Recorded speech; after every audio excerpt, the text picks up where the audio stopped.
Mr. J.D. Walker, Mr. Brandon Kay, and Mr. Obie Spencer will be joining forthwith. I can see him down there. He's getting everything set up.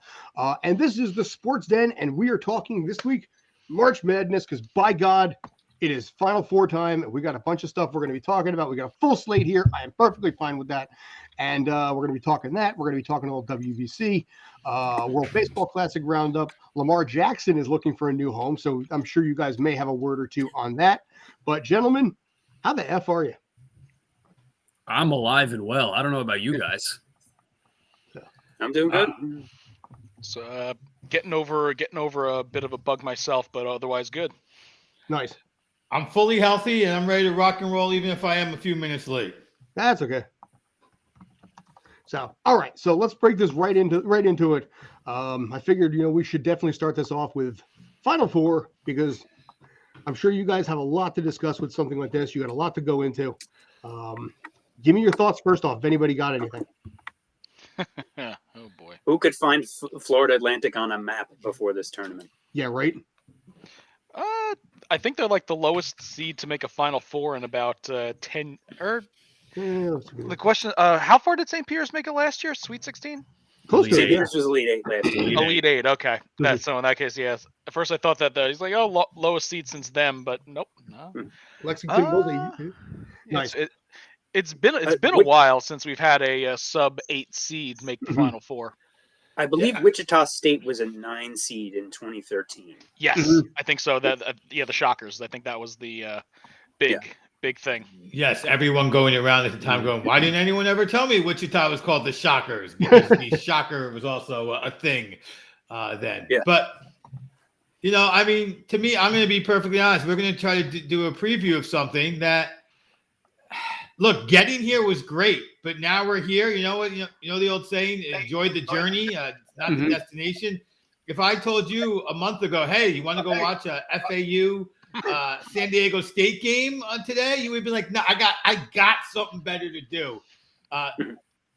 So to me, it's been a great ride. It's been enjoyable. It's been some great basketball, but I feel like, thank goodness, the women's game is going on right now as well. That's my perfect, honest answer. Let's watch San Diego State. Let's watch the girl whose name is totally escaping me, embarrassingly enough, out of Iowa right now. Let's, if you want to see. Yes, thank you, Clark. If you want to see the best of the best at their sport play, go watch the women's game right now. That's just where I'm at with it. I know I made some comments in our thread about, boy, if we're going to get 5 seeds all the time, is this the right format? And what I really meant is, if we're going to get 5, this may be a one-off year, but this may also be the result of NIL and everything else that we have in a parity-driven league. And if it's going to be parity-driven, New Jersey did pretty good in the tournament earlier, but the 2 biggest named schools from Jersey, Seton Hall and Rutgers, weren't there. So maybe it is time to expand or whatever. And I'm not really a fan of wanting to expand it. Honestly, Rutgers got screwed. Rutgers got absolutely No, they didn't. No, they didn't. Don't lose to Minnesota. Don't lose to Minnesota. Fair enough. Fair enough, but I'm there. I really thought when they beat Michigan, that was a playing game, so to speak. But I'm not here fighting for Rutgers. What I'm kind of fighting for is you're going to have some really bad teams in here because you get these very, very, very tiny conference winners in. But now we're seeing where mid-range teams stand a chance. There's also the occasional tiny conference winner that beats a much better team in their final, and that team would have legitimately had a shot now if we're going to have parity. But then again, this could be a one-off year. I don't want to get all crazy. We're never going to see chalk again like we did last year.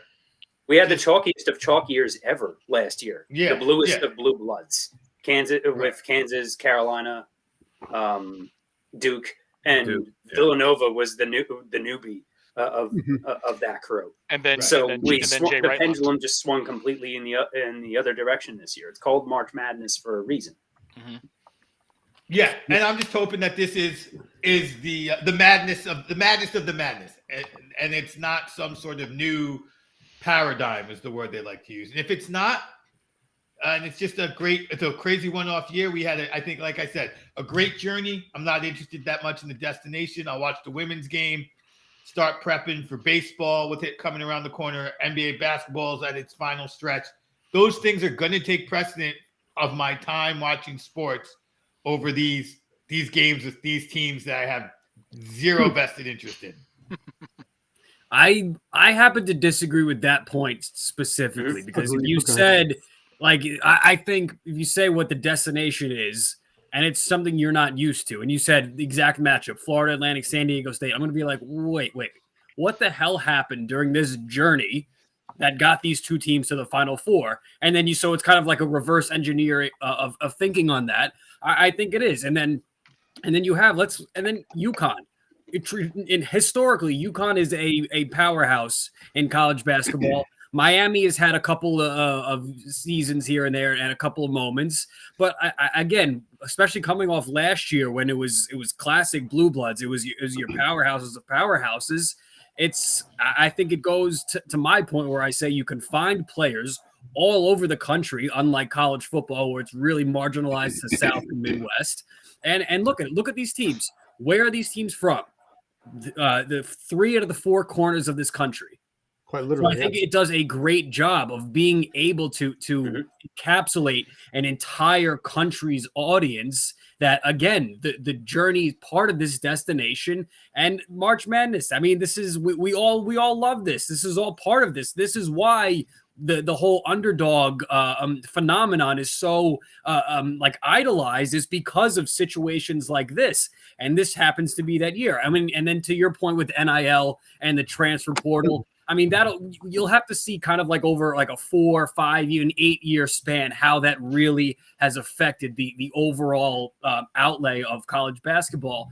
But I disagree with the not being interested in the journey because of how this destination is laid out. I think everybody, as a general rule, likes the Cinderella team. I mean, last year we had St. Peter's. This year, we to a degree had like FDU. But when you have teams, I mean, UConn, okay, fine. UConn's a regular. But then you've got, like I said, Florida Atlantic, which you don't even know what city that's in. San Diego, which is Boca. What's that? If FAU is in Boca, I googled it yesterday. I keep mixing up FAU to find out where the devil it was. Miami Hurricanes obviously are known for football, not basketball. So I count that as a little bit of a Cinderella thing there, although a well-known school just the same. But the fact that you have Florida Atlantic, San Diego, and Miami of Florida as 3 of the 4 teams there, honestly, a lot of basketball fans were probably not even sure that these guys even had teams. Especially the lay fan. UConn, like I said, everybody knows UConn, but the rest of them is like, they have a basketball team, really? No shit. Yeah. Well, also with Miami, this is I've seen this as a by some college basketball fans that this is a finger in the face of the big teams that are just trying to buy players with the NIL slush funds, but nobody bought their players better than Miami did. Mm-hmm. Miami's going to rocket to the top. They have a billionaire who's a booster who just is throwing insane amounts of money around, as happens at a lot of these schools. And plus they're in the richest conference of these 4 teams overall. Yeah. They're the only Power 5 football conference team left in the Final Four. Which not only that, just, you have 4 teams from different conferences who had their money on the Big East, the ACC, Conference USA, and the Mountain West being those 4. Big 10, SEC, Big 12, nowhere to be found. And I love it. And I think this is the first time Mountain West actually made it to a Final Four ever. Yes, it is. Because UNLV was in the WAC when they had their run in the early 90s. That predated the Mountain West. And I believe the last Conference USA team to make it was Louisville in 2005, before they joined the Big East. So, and we almost had a second Big East team in there, and arguably, with the questionable call at the end of the San Diego State Creighton game, you could make a case for 2 Big East teams there. Mm-hmm. But I love it. But I'm a college basketball junkie. I love this, and it's also strange for me. Growing up and working in basketball in various forms in New Jersey over the years, where like I've met Bob Hurley Sr. My team played his every year.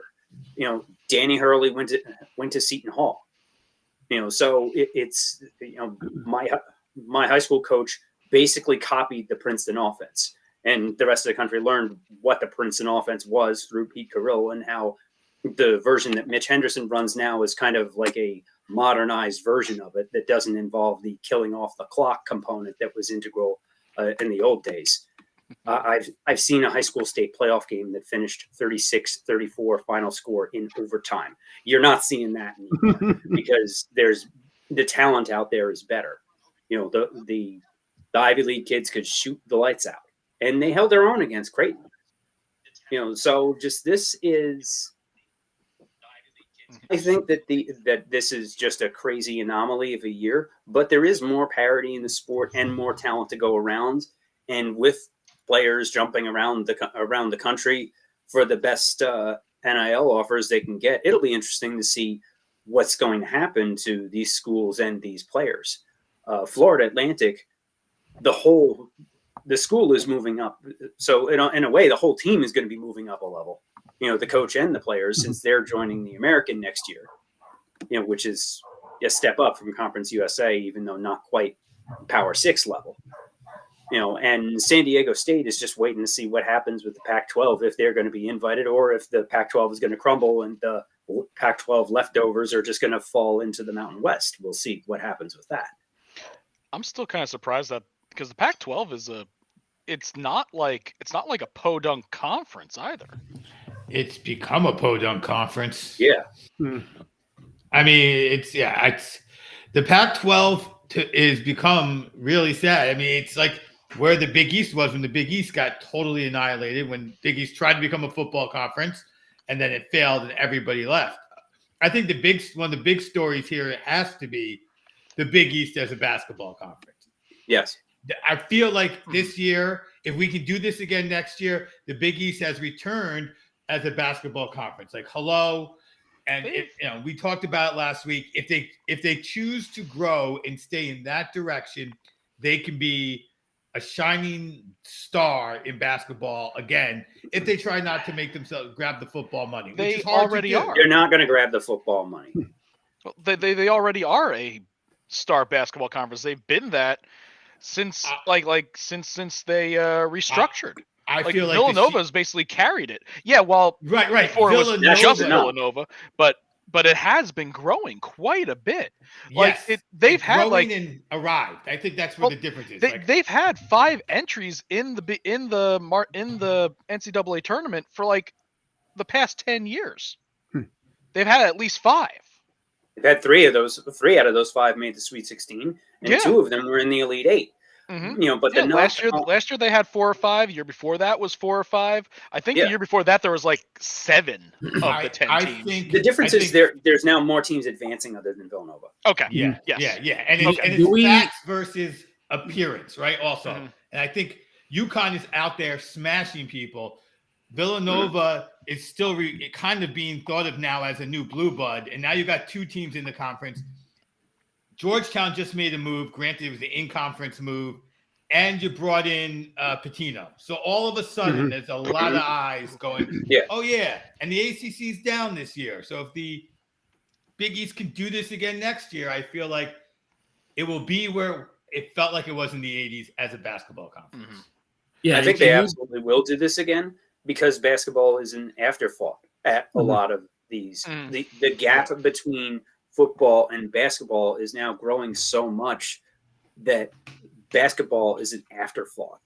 Just in the amount of money thrown around for football, even schools with big time basketball programs are being left in the dust by their own athletic departments. They've been left. That's been happening for the past 20 years. Football is a national sport and grows in popularity every single year.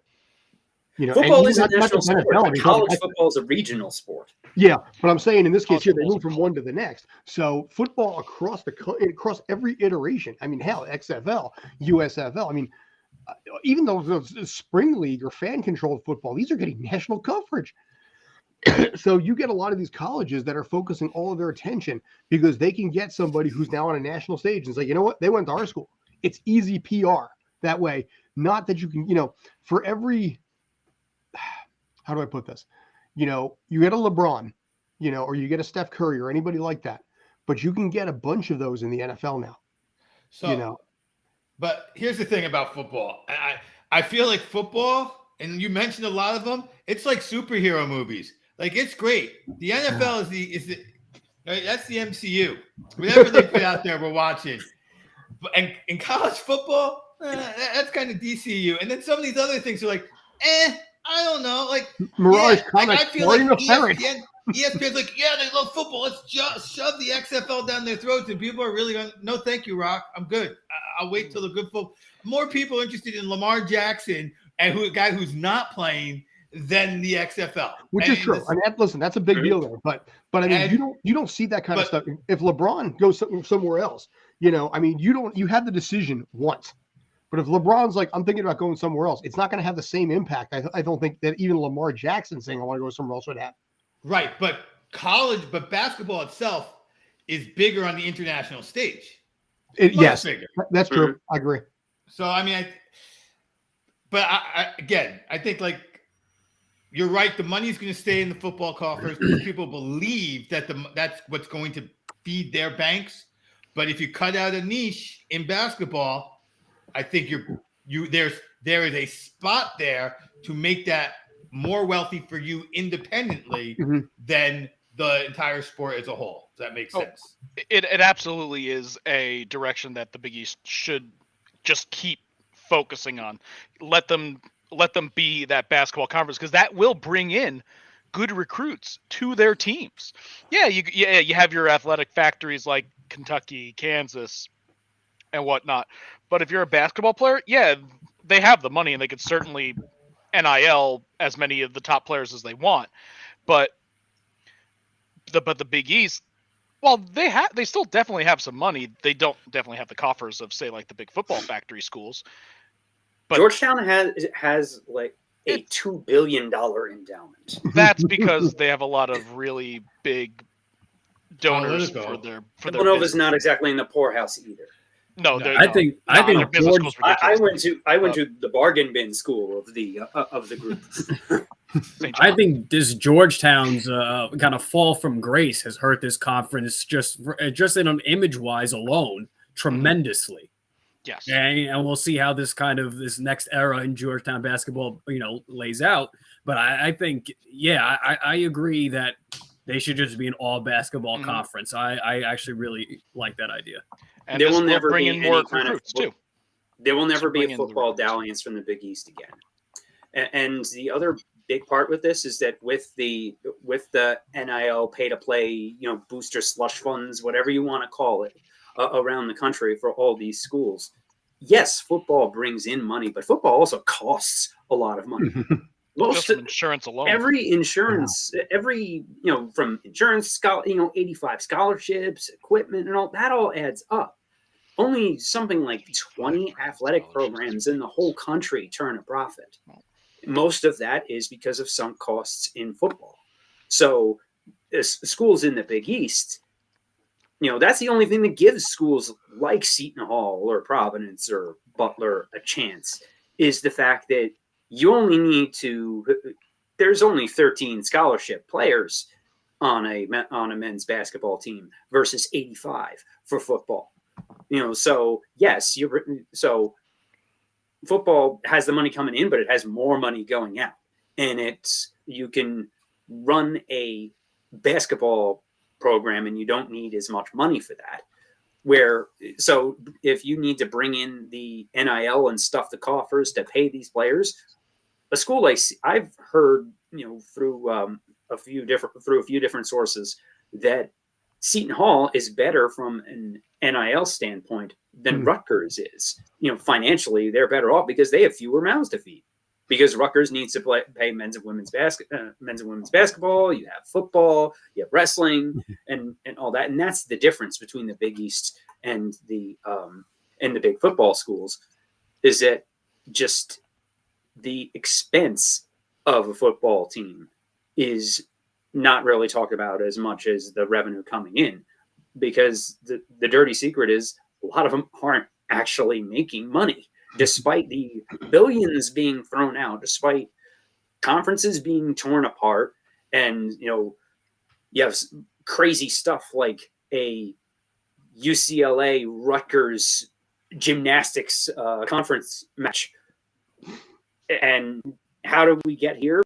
Because of the billions of dollars being thrown around, but billions. At what cost is it actually coming? Now, for a school like Rutgers, who is making, finally after paying off their years of debt, will actually be bringing in money from these crazy TV deals.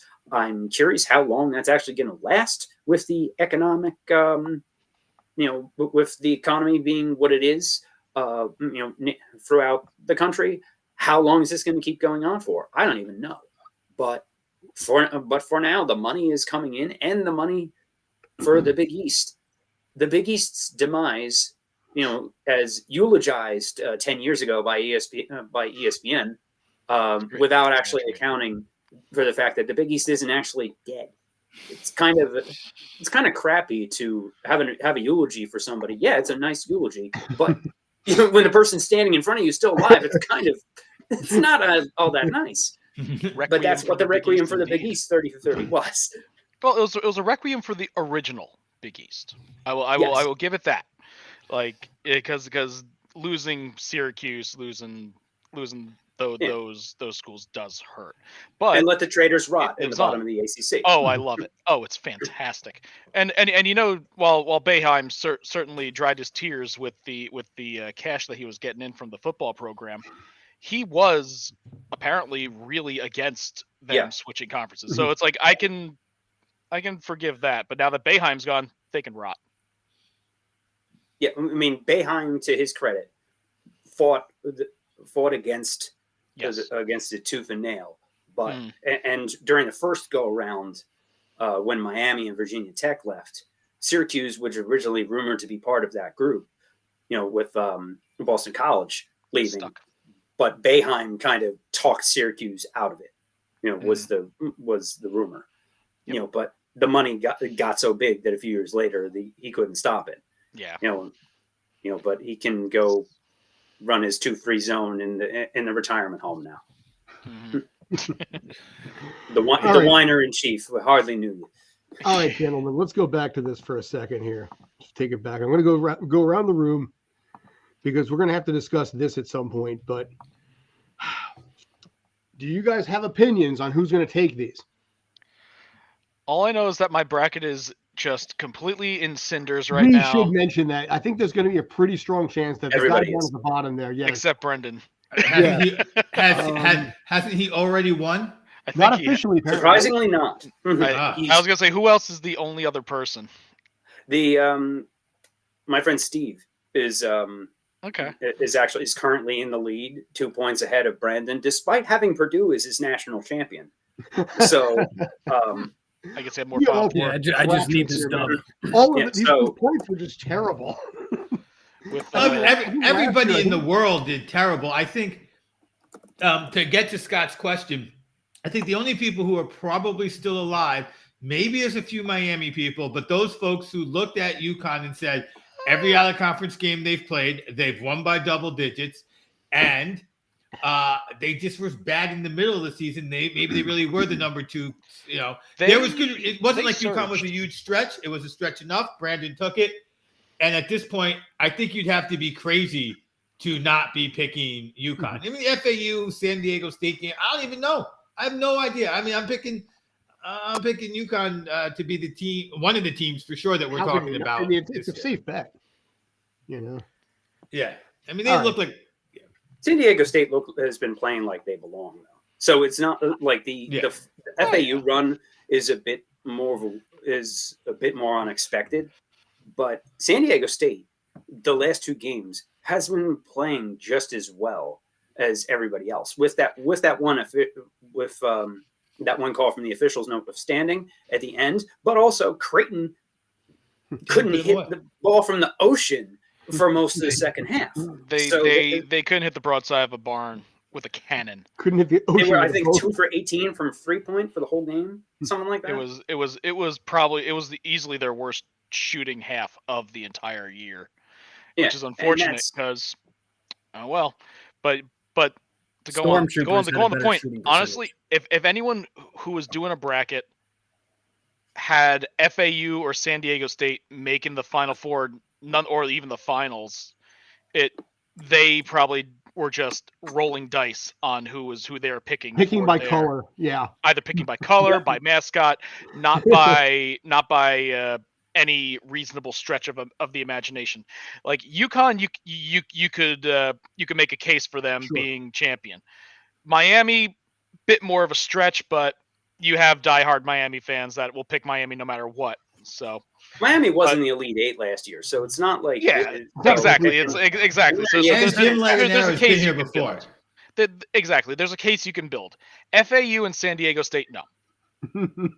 No. I will give a shout out to, even though she's not in our pool this year, she's been in my pool a bunch of times in previous years. My friend Terry, because she went to UConn, so she picks UConn to win every year. Another year, she went by a bracket methodology, and she knows nothing about basketball aside from that. So, but one year she went by a bracket methodology of where would I want to live, Okay. Like which location has nicer weather, which ended up with the San Diego State National Championship. She flamed out badly that year, but if there's anybody on this planet that would have picked a UConn San Diego State final, it would have been her. And unfortunately, a friend of mine rolls dice. Get in the pool this year. Otherwise, she would be kicking all of our butts. Yep, a friend of mine rolls dice. Another person actually does go by best mascot. Yes, it's just the logic involved is if you went by last year. If you went by number of wins, you'd have FAU. If you go by basically schools that you've been to, my wife actually picked Fairleigh Dickinson for us. She was the only one of us that picked FDU to upset that first round because she's like, I looked at the school, so it counts. And I'm like, okay, Her first round was spectacular. Yeah, and she had Princeton and the other big upset she had. My money Princeton well spent. Fairleigh Dickinson, FDU, Princeton, and Furham, which a lot of people I think was the big popular upset pick was Furham, however you pronounce it. But she had all three of them, if I recall correctly. I had Texas going all the way, so but I was going to say I picked the wrong Big East team. I had Gonzaga, who honestly, I picked Villanova. Gonzaga basically was doing really well, but I think other teams started to get better at being able to contain Drew Timme. And once that happened, especially on Saturday night, UConn just ran. That was an embarrassment. I think their championship game was the UCLA game. It was the championship of the West. And they won that by the skin of their teeth, too. They had that. They were way behind, way ahead, and just by a wing and a prayer pulled off a win there. And they left it all on the floor in that game, so they were gassed by the time. Yeah, and that was part of it, too. Yeah, I think that was. I mean, Timme scored, I think, more than half the points for that game.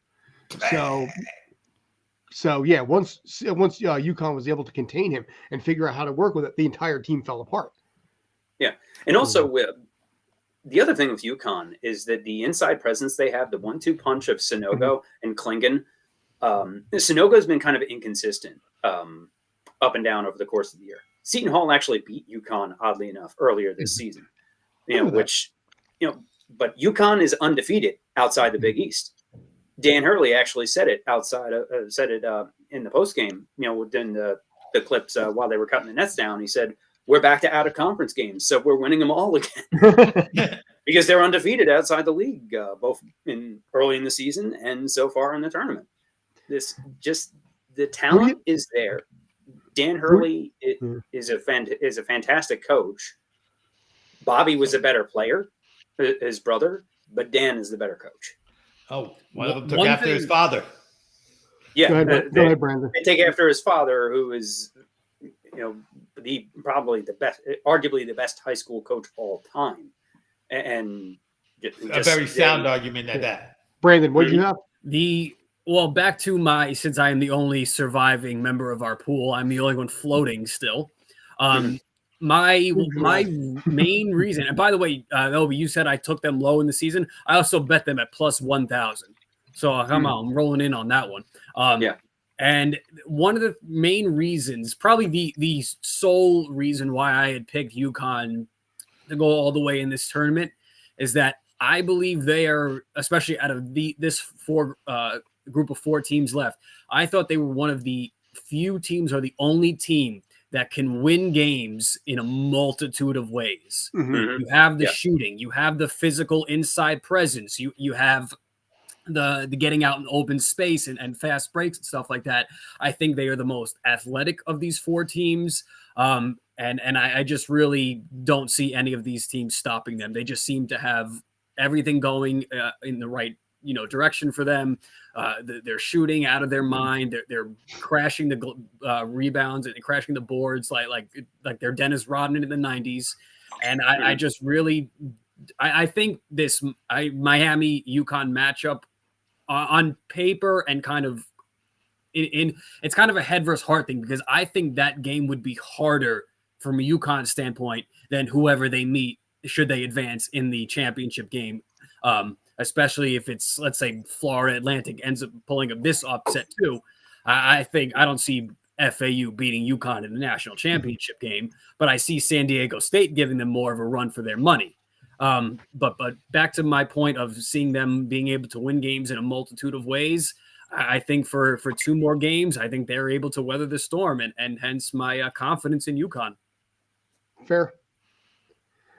I want San Diego State to win. I believe UConn will, but I will pull San Diego State just to be different. Maybe not that different, but just because it's my feel good now. So, Obie? I mean, I think I'm pretty confident on UConn. I think the 2 best teams left are probably UConn and Miami. So, I mean, it's like I said, to start this sort of show off. If you had told me a month ago, come on over, dude, we're watching San Diego State FAU, I would have told you I got better things to do. And no question about it. So I would love for FAU to win this thing, to be honest. Like you said, it is a great story. If the winners, the winner of San Diego State, FAU, at this point, Kentucky winning is not a feel-good story, which is ridiculous, because Kentucky winning should be a feel-good story.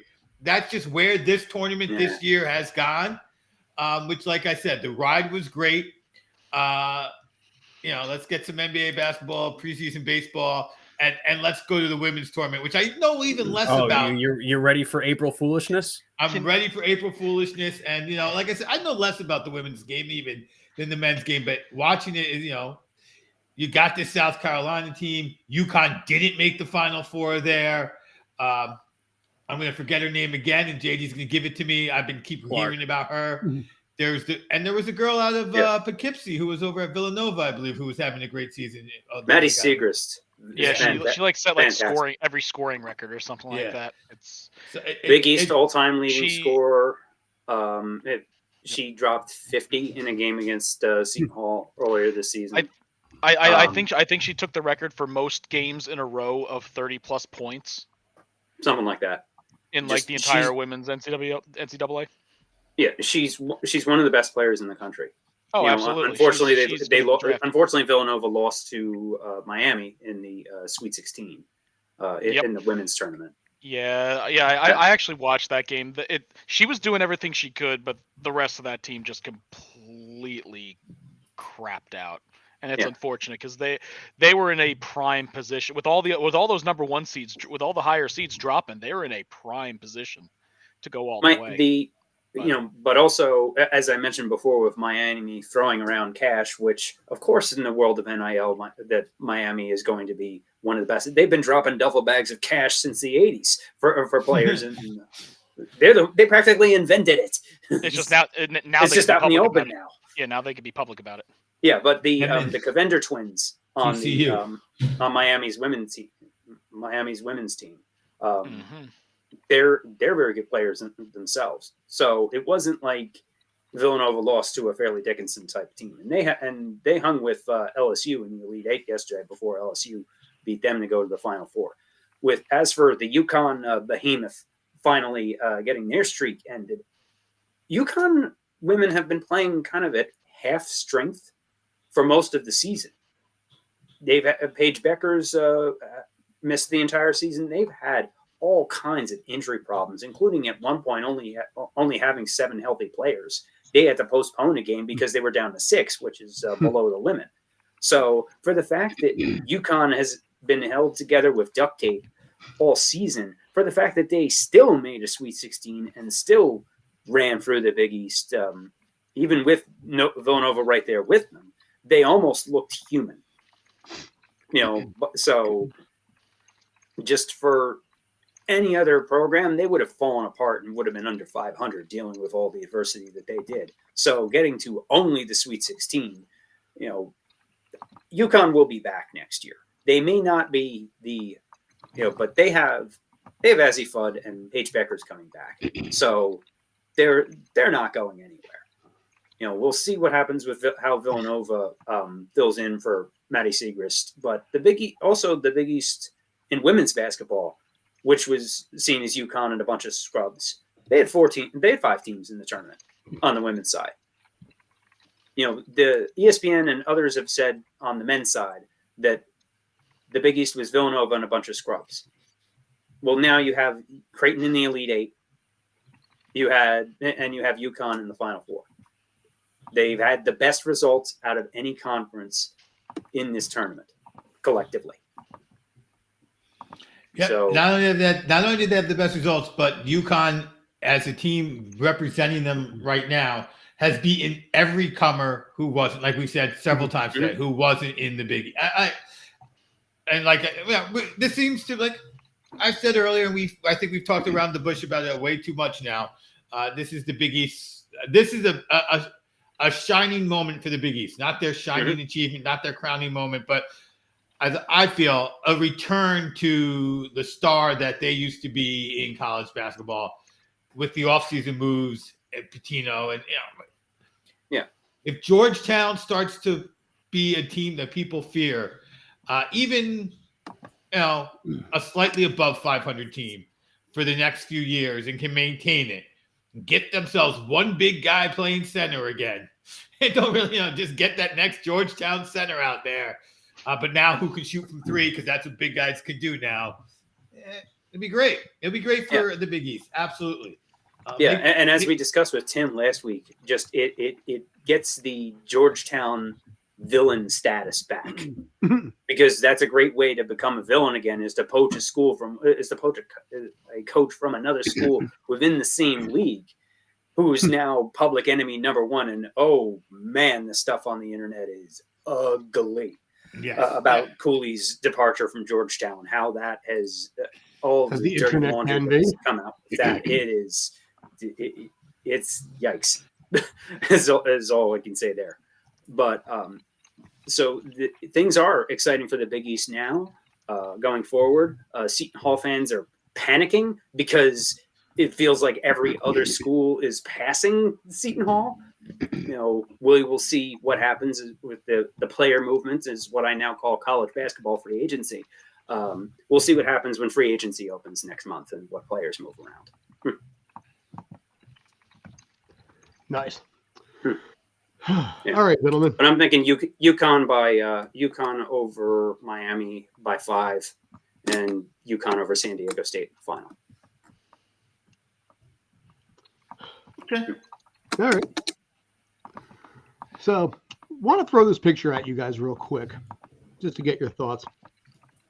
Oh, actually, sorry, I threw it. It's what we're doing. I threw it in the wrong. Wrong direction. The chat, you're like WVC then Lamar, and then I didn't see it and I just put up Lamar. Just want to put up that picture there of Lamar in a Washington jersey. He'll go right up the road. What do you think? He is going to realize that go to the Jets. Go to the Jets. It's going to yes, exactly. No. He's going to be. He's going to be. I want that Rodgers deal even backup. less than Rodgers. Yeah, no, it's honestly, he's going to realize just how good of a situation he had it in Baltimore. Even though Baltimore wasn't that fantastic, it was a team that was literally built for his play style. He goes anywhere else, he is going to have a rough time.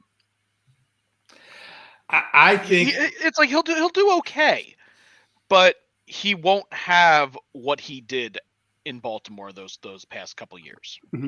I think Lamar Jackson has made so many mistakes along the way here that he's going to end up back in Baltimore making less than he would have had he taken any other deal along the way. and maybe he'll stay on the field and be able to get that great deal. I'm just going to talk. I know, Scott, you're in a career where you have an agent, so your opinions on agents might be different than mine. Mm-hmm. But if somebody said, "Hey, Obie, I'm going to take 3% of your yearly salary," because that's what I believe the NFL agent gets on that contract. They get a lot more on the other contracts, the endorsement deals. But Obie, I want to take 3% of what you make annually. But every year, when it comes to that annual review, I'm going to be in there, and I'm going to talk to your boss about how great of a job you did. And I'm going to know how much everybody else is making and what the market is going to bring to bear. Will you give me that 3%? I would say yes. Because the other thing is, if my boss said, no, Obie, we're not going to give you what the market brings to bear, he would know somebody who wanted my services. And that's where Lamar Jackson, I think, really fell off. He thought what he was requesting would be acceptable to somebody else. And he had no way of knowing that because he wasn't doing feelers other than looking at the craziness that happened in Cleveland.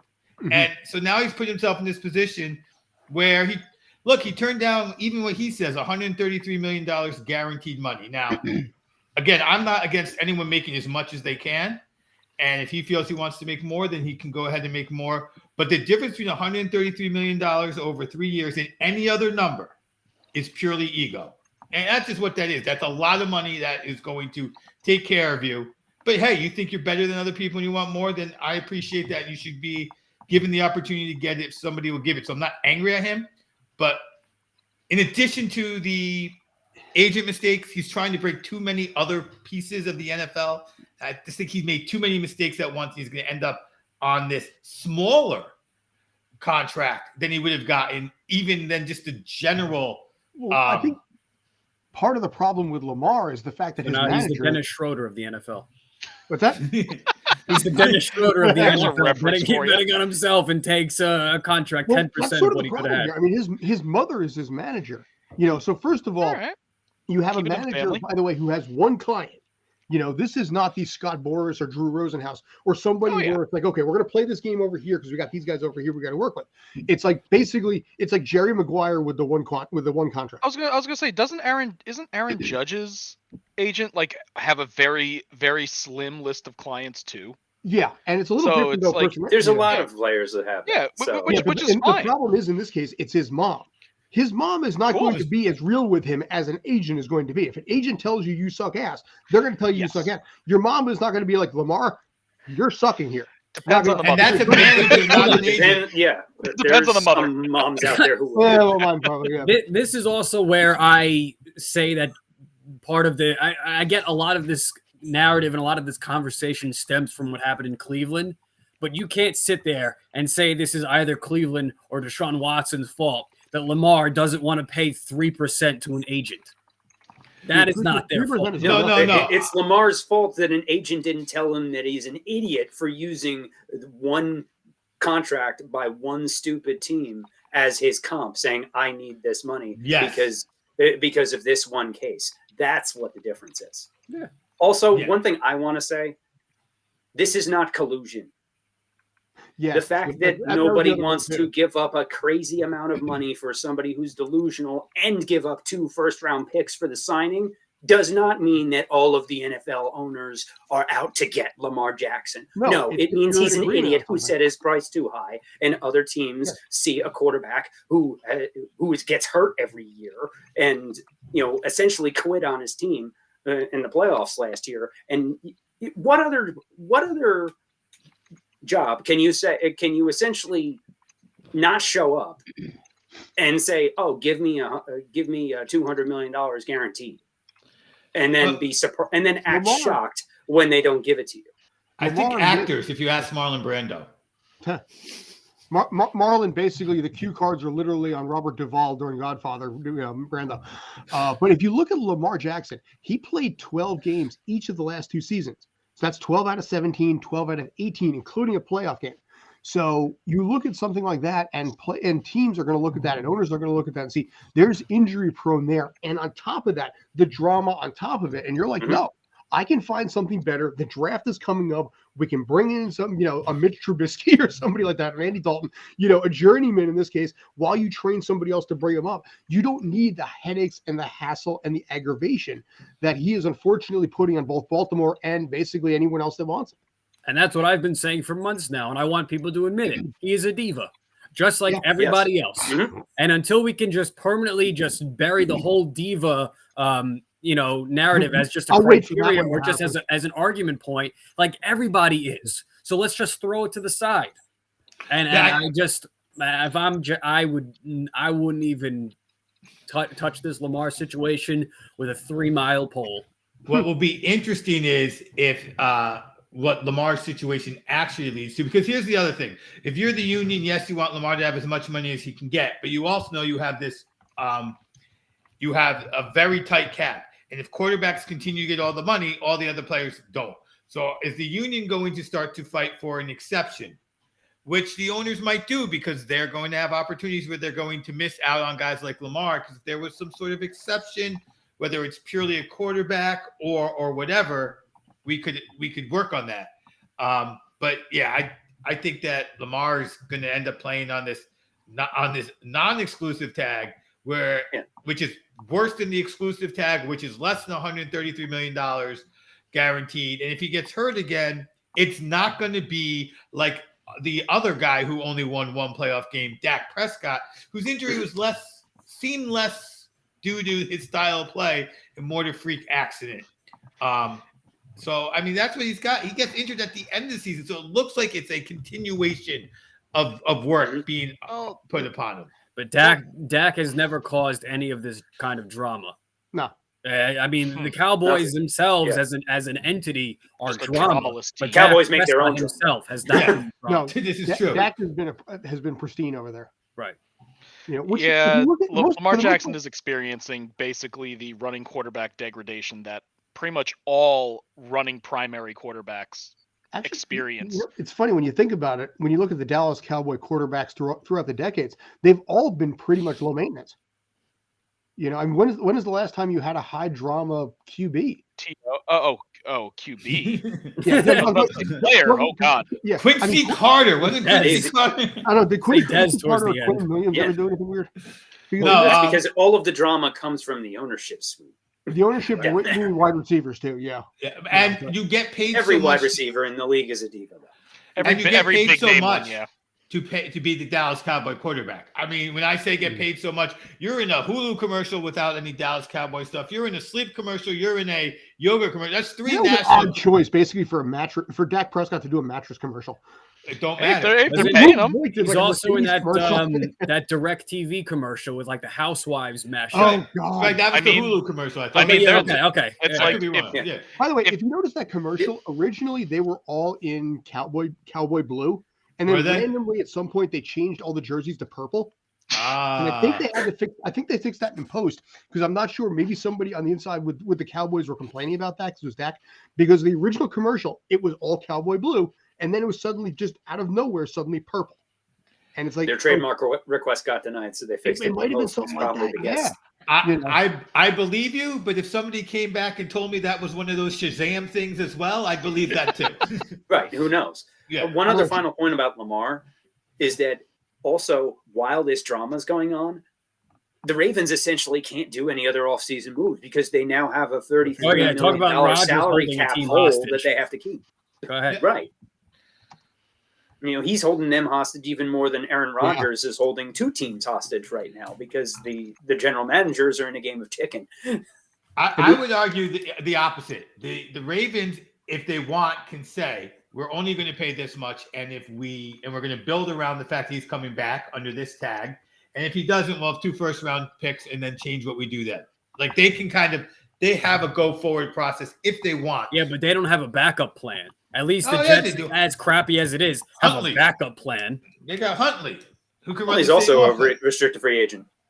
Put him over with a 17-game stretch, and then see what the numbers are. Then we'll talk. Brett Huntley. I gave one of these. Adam, go get him. But you will notice that the rest of the division, of course, is paying close attention to this too, because indirectly it affects them as well. Well, I was gonna say they're probably already affected by the Daniel Jones contract, but That'll be interesting in its own right. that increased the asking price of pretty much every other free agent. Yeah. Which, if Lamar Jackson is saying that, Lamar Jackson does have a right to say, if Daniel Jones can get this amount of money, then you're paying me more. That absolutely is a valid point. And now what's Jalen Hurts going to ask for? If Lamar Jackson wanted to be the top paid quarterback in the NFL, I'd give him that. Like it's his turn. He's the free agent, the most marketable free agent. And he said it's 47 is annual is what I want, 5 years, typical quarterback contract, but the highest paid quarter. Like, because there's people blaming Mahomes for taking the 10-year deal. No, Mahomes' agent said, you know what you can do? You can get a lot more money, but you have to stretch it out over 10 years. You willing to do that? That's what I can work out for you. So if he had done that, I'd be like, and he was holding out because they weren't going to pay him to be the highest paid quarterback in the NFL. Or he said, I'm waiting until at least Jones and everyone else signs so I can be the. That's a different argument because I agree that he is an MVP once. He's a free agent. He should not be signing until he's signing on the dotted line as the highest paid quarterback in the NFL. But that's not apparently what he wants. He wants to be the highest paid and fully guaranteed, which is just not a world that NFL owners live in. Mm-hmm. And especially the guys in Baltimore who don't have the money to put into an escrow account. Don't forget that. I mean, we forget how rich people make money on interest. And if it's an escrow, they're not earning their interest. Like that's the biggest thing you could do to hurt a rich person. No interest for you. Wait, what? Hold on a second. Yeah. Guaranteed salary has to be put aside in escrow, which for some teams that don't have as much free cash flow, it's a legit problem. Mm-hmm. Like I've read about the Raiders and Mark Davis in particular having to do some accounting voodoo magic in order to make it work. So that is, you're right, Obie. That is one of the real reasons why they don't want to set the precedent of guaranteed money, and also we just saw what happened when you pay a quarterback based on one MVP level season. His name's Carson Wentz, and that's basically what Lamar is doing here. But just either hire an agent and figure it out. If he had an agent, this wouldn't be happening. But you know what? It's a lot of fun to watch. Mm-hmm. As long as it's not your team. As long as he doesn't come to the Jets. You know what was a lot of fun to watch, though? World Baseball Classic. Sure was. Kyle, I know this was your baby. I know this is something you were a big fan of. And you know what? You made a bigger fan out of me than I think I would have expected to be. It was engaging. It was engrossing. It was encapsulating. And it was enjoyable. And, it came down to what arguably could have been the single best way to finish out a World Baseball Classic. You couldn't have written it any better if you had the NFL script writers. Yeah. It was written by the most advanced AI out there right now that can write better scripts than anything Hollywood can do. ChatGPT was on fire. They used 5.0 for this one, but yeah, no. The WBC this year, in my opinion, just completely blew all the expectations out of the water. There were massive amounts of upsets. There was competition. There was a perfect game. There was a perfect game in there. There was, and just like the fan excitement that came to the games was something that hadn't been seen in baseball in at least 10 years, in my opinion. Like the last time that it was even close to this was when the U.S. won in 2017, and even though the U.S. fell short of it this year, it was a battle between probably two of the. It was easily two of the best teams there. Mm-hmm. Like Japan ran the table.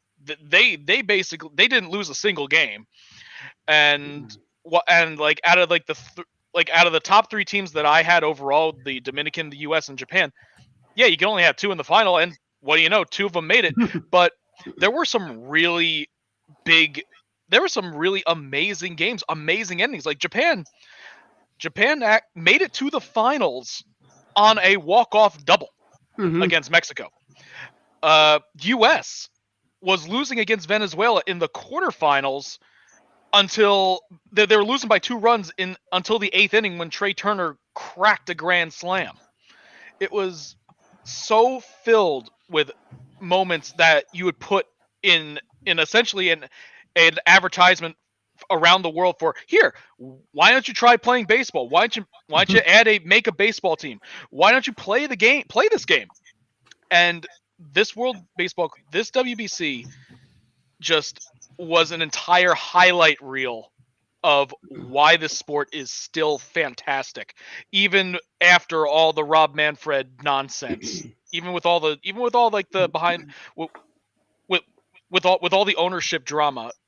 At its core, we got to see what baseball could really, really do when people get involved, when people want to play, when it's like, it was something that I hadn't seen in a very long time, and I loved every minute of it. What was nice about it, I think, is the fact that you got to see it with an energy that we don't have here in these States anymore.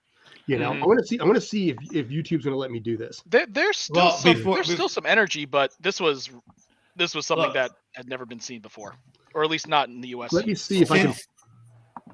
Since 2012, and while you play with that, the best player, at least since 2012, the best player in baseball, the guy who you thought was the best, has been on Anaheim. Whether it was Pujols, handed over to Trout, handed over to Ohtani. They did not make the playoffs. I have been wondering, has baseball... They did 1 year and then lost. Has baseball, the product, lost its sheen, or is it the baseball, or is it marketing in baseball? You want to know what it's the ownership and the marketing. It is owners, not Uncle Stevie. Owners. And you know what? Here's the other side of it. Small market cheapskates. By the way, if you can hear the audio on this, let me know if you can't hear the audio on this. But the big difference between Japanese baseball, for example, and say U.S. baseball is you don't get this out of Joe Buck or Joe Davis. Can you hear it okay?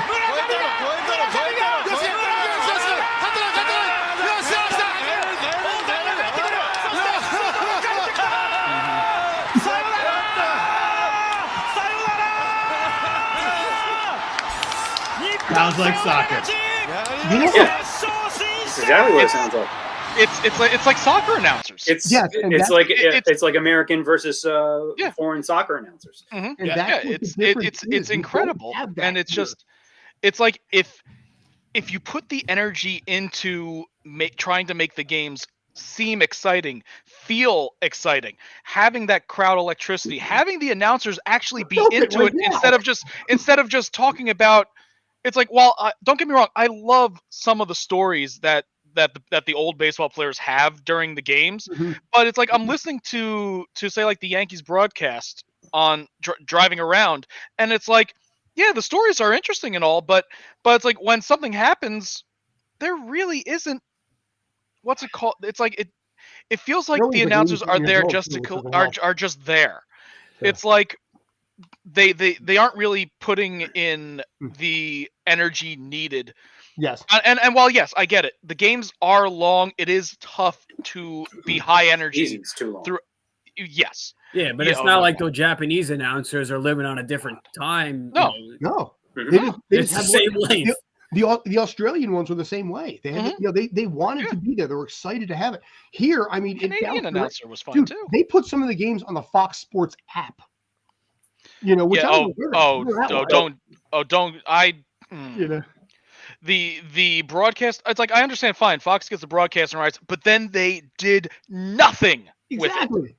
They did not put it on any of the major channels for the game. You had to go on like Fox Sports. But you had to go on Fox Sports. You had to go on the app. You had to watch it online. Which it's like, yeah, I understand everything's gone to stream, but the cable market is still there. So let me ask you a whole nother question though about this, and that is, I'm going to take a question. Take Scott's stance of the questioner. Sorry, guys, but is part of why it was so much better was the concentration of talent, right? That definitely helps. Yeah, because I agree that the season's too long. There are too many teams. Well, we never saw this excitement during an All-Star game, and that arguably had amazing talent on it. But that we know is a fake game. All-Star games are meaningless, though. Yes, I know. But this was an All-Star game that meant something.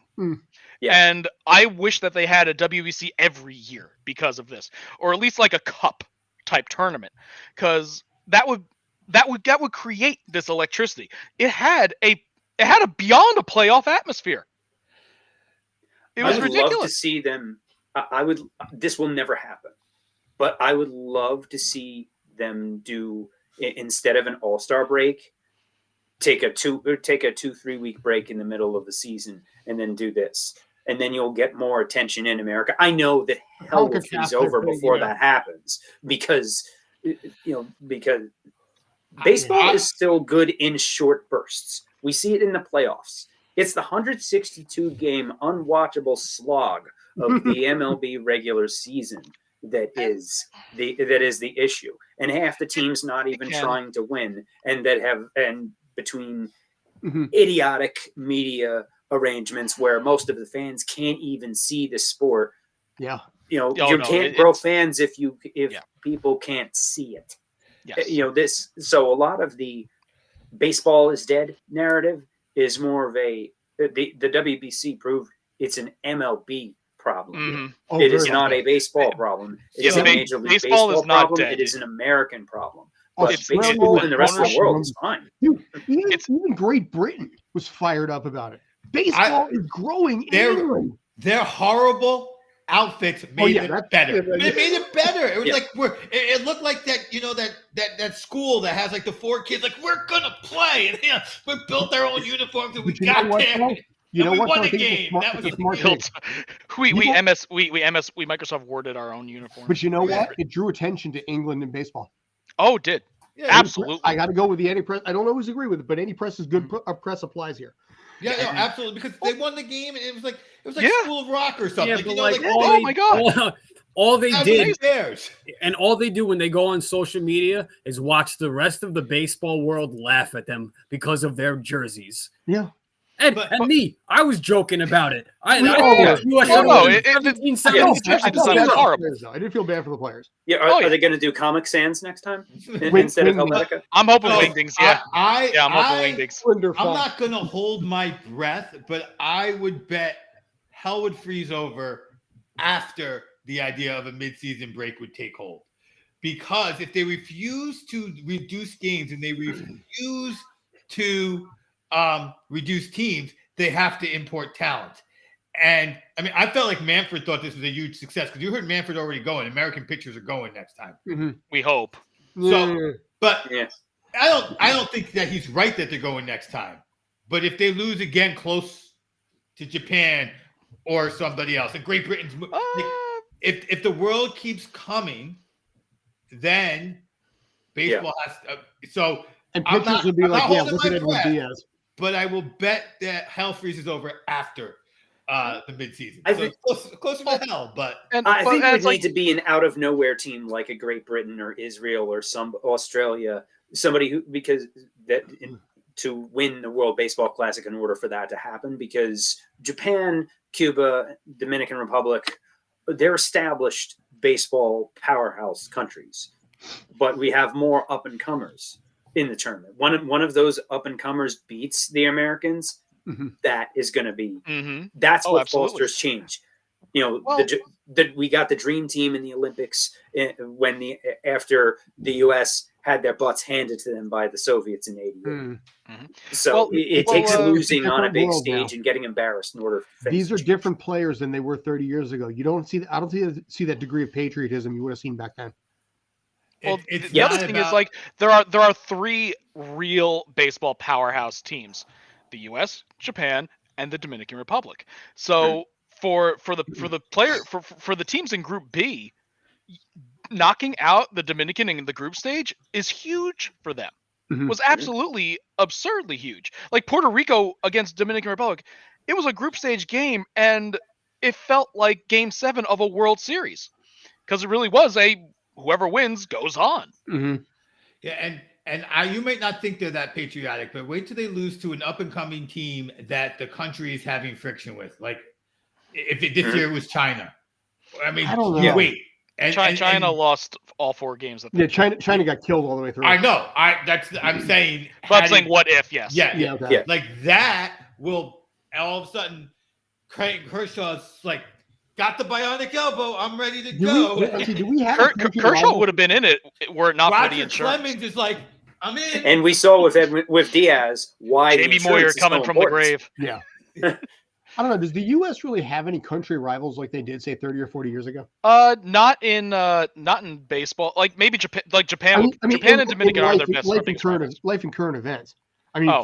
40 years I mean, ago. we did see a U.S.-Iran World Cup game, and there was Yes, we other did. stuff Yeah. thrown around that. We did. You know, that's probably the closest recent example. I that think have. in baseball, I mean, look, let's not get geopolitical, but I would say they are close enough to make a difference in what athletes go. Okay. Yes. And honestly, and overall, this was a very big win for the sport of baseball. Huge Absolutely. win for the sport. Yes.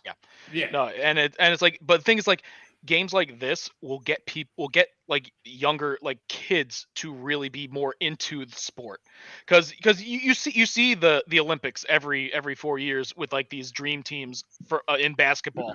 You don't really see it much in football because the Super Bowl takes on a life of its own, and they're basically Also, born it's and bred an American sport. I was gonna say they're basically born and bred to play football down south, so that's a completely different case. They're born here. They go down south to play football and go to Yes. the pros. There you go. Mhm. There you There's go. lots of Exactly, players they're born in in the NFL from the Jersey. Northeast. They go to New Jersey is a they football go factory. to SEC schools.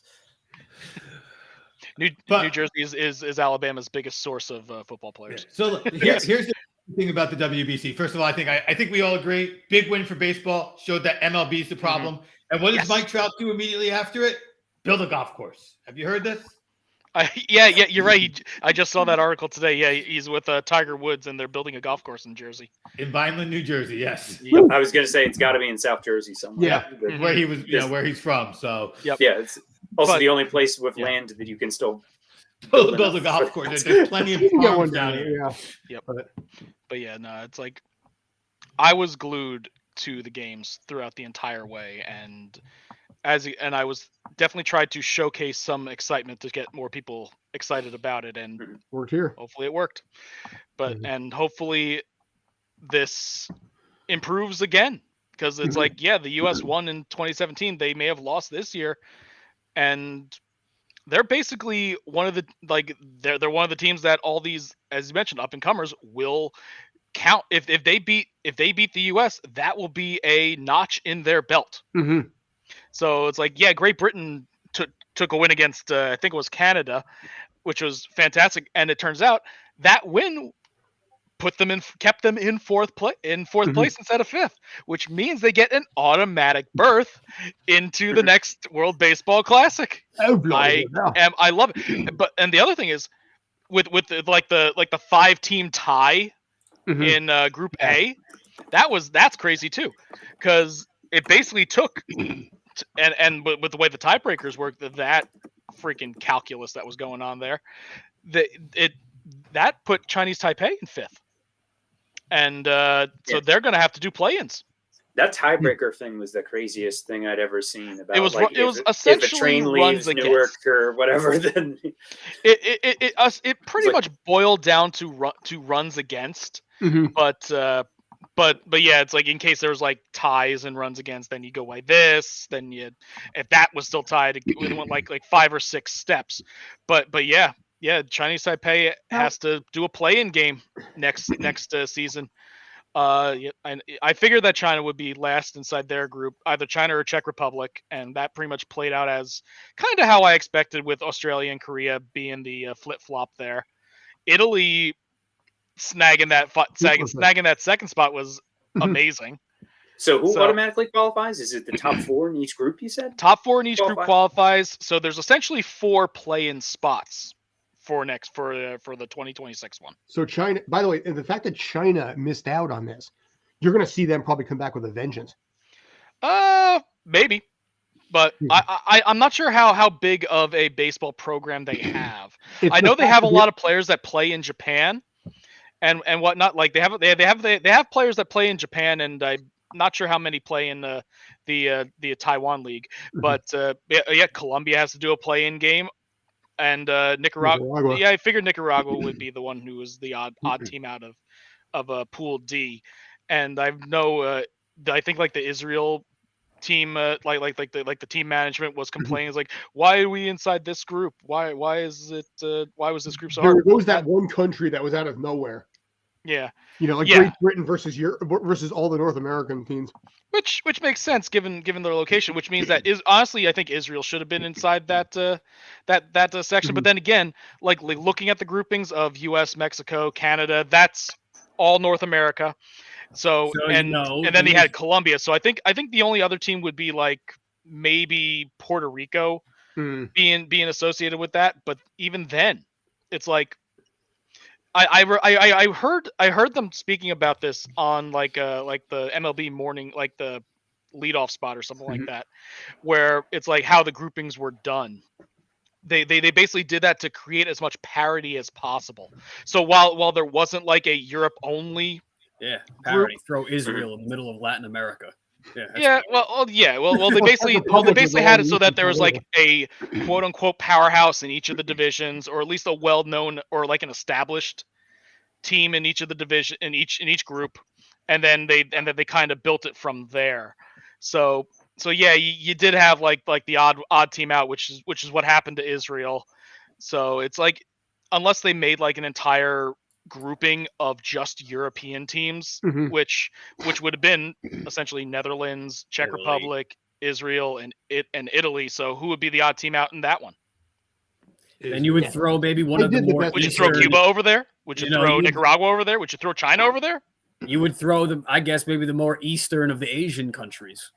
Which but it's like then they basically took like the Pacific side and essentially made two groups out of the teams there and threw in whatever extras were there. So it's like, yeah, there was some like picking and choosing, but for the most part, yeah, they did kind of keep things regional, and the quote unquote European teams were the ones that essentially got split up into the four different divisions. So cool. Yes. Yeah. So we'll see this again in 3 years' time, I believe. So we'll have that, and also World Cup back to back, kind of in the same year. And I cannot wait to see the next Great Britain jerseys. Exactly. Yes. They have 3 years to work on a jersey. Wingdings. I'm hoping wingdings. I'm hoping wingdings, or in the theme of Mr. Blobby. Captain Pugwash. Nobody outside of England's going to get. It has the shading of a cup of tea. Yes, okay, darling. Yes, so possibly Doctor Who and Midsummer Burners. There you go. TARDIS blue. TARDIS blue. Yeah, really. They're all wearing scarves. Oh, dude, yeah. So, I've come to. By the way, just to close on this, I've come to realize that British actors have 3 TV shows that they're mandatorily required to be part of: The Bill, Midsummer Murders, and Doctor Who. Because every single actor is in every single one of them. Countdown? What's that? Not Countdown? Countdown's a game. Countdown's more of a game show. It's a panel show. So by the way, not even really a panel. What's that? Not even really a panel show. It's just a game show. Tinetinba. All right. Anyway, I'm going to call it on that one. Hopefully one of you guys got that reference. Anyway, coming up next, we have Tales from the Film Set on the cinema side of things. We will be discussing over there. Jonathan Majors had a little bit of a hiccup there lately. And also Dungeons and Dragons. Yeah. Ryan got a sneak peek ahead of time. So it's going to be his spoiler-free review of that film. So check that out if you have any thoughts. But thanks as always for tuning in. Yes. Yeah. Shout out to all of you. Stream Punk Sports, 400 subscribers. Couldn't do without all of you out there. Yes. Thank you very much. And for those 400 subscribers, I didn't buy them. And for those 400 subscribers, by all means, leave some comments. We will absolutely address them. And here's a topic for you. Let us know what the Great Britain jersey should be. Yes. Oh, I should put that a poll for that, shouldn't I? Last point too. That can we pull up the picture of Japan and Shohei really quick before we go? What you got in mind?